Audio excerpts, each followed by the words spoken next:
Whether you think you can or think you can't, you're right. Whether you think you can or you think you can't, you're right. This is my all-time favorite quote, and I'm a quotes guy. I have like a top 20 list of quotes, and this one sits at the very top. And it's because of my personal experience with it, and it's because of how like it impacted my life. So all of us, I'm pretty sure, has heard like some variation of this quote. I've heard it a bunch growing up. I heard it from my family, from my teachers. They all told me, believe in yourself. You can do it if you do your best. And I'm like, okay, yeah, I hear what you're saying, but it just wasn't resonating with me, And then I heard this quote. The first time I heard it, it sent chills down my spine because the way it's worded, it's almost like cold almost. Like it's like a slap in the face. Like, whether you think you can do it or not, it's true. It's your own beliefs.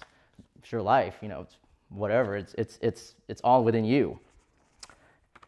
And this is really intriguing to me, and it didn't resonate with me until I entered my first psychology class in college, where I learned about this concept called the self-fulfilling prophecy.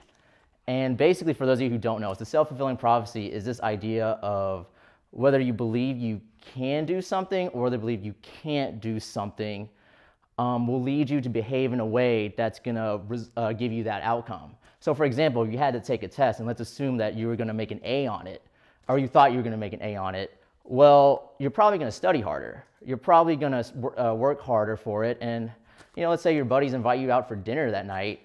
You're probably going to say, no, like I have to study. I got to crush this test tomorrow. On the flip side, let's say you thought you were going to fail that test.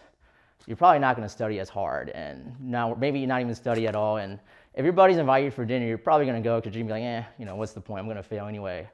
Well, that outcome will probably come true in both cases. And what's going to happen is you're going to have like confirmation bias too. Like in both scenarios, like both guys are going to be like, see, I told you I failed.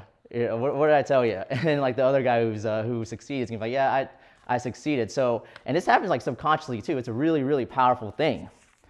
And it's really intriguing to me because I always had low confidence throughout my life. I just didn't believe I could do a lot of things.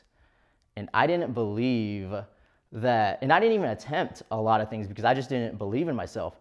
What I didn't know was that I was the one that was sabotaging my own success. I was the one that was literally blocking myself from doing those things. I didn't take action and execute it in the real world and then like got that feedback and, let the real world really, I could have succeeded, but maybe I could have failed. I didn't even get to that point because I stopped myself. And this was mind blowing to me when I like first learned about this. And once I changed my mindset, though, it frustrated me once I learned about this. But I changed my mindset. I was like, okay, whatever it is I want to achieve, whatever goal I want to achieve, I'm going to believe I can do it. I'm going to believe I'm entitled to get that thing, and I'm just going to let the world tell me no. If I go out there and I fail, okay, that's fine. It's so be it, right? But I wasn't going to block myself. That was unacceptable to me. Like I could not ever live with that. So an example of this is with school. I was a computer science major.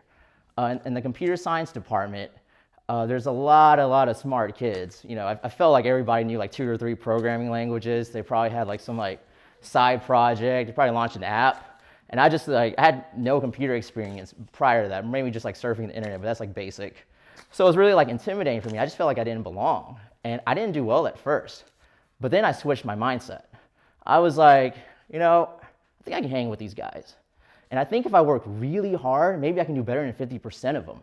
Just maybe. And all of a sudden, like, I started seeing more results. And I know, probably a lot of you guys in here are like, well, duh, Sean, if you work hard, of course you're going to have more success. That's true.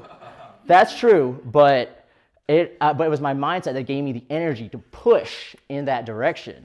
And it's all about the mindset. And, I hope I inspired you guys today. I'm pretty sure we all can relate when we're faced with a large task or a challenge that's, out of our reach. Let's say like you want to change careers and go back to school and become a lawyer.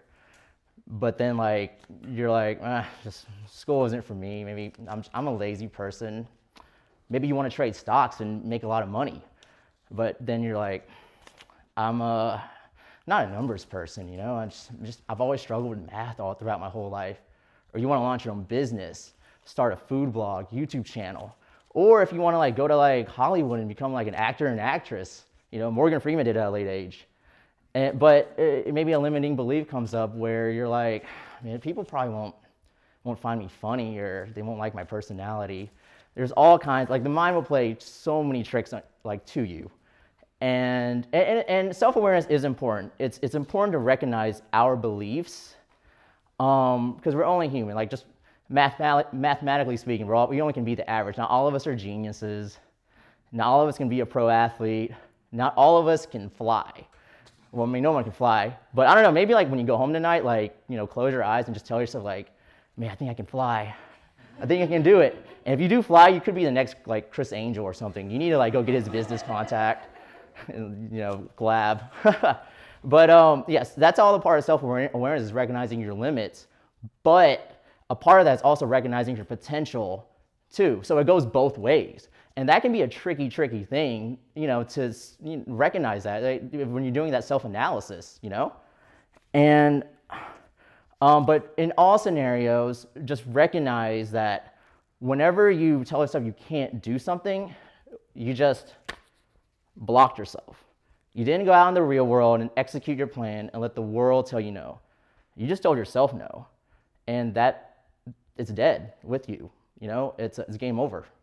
So, and you could be right, you could be self-aware and like you were right to block yourself, only you'll know, right? But in all cases, whether you think you can or you think you can't, you're right.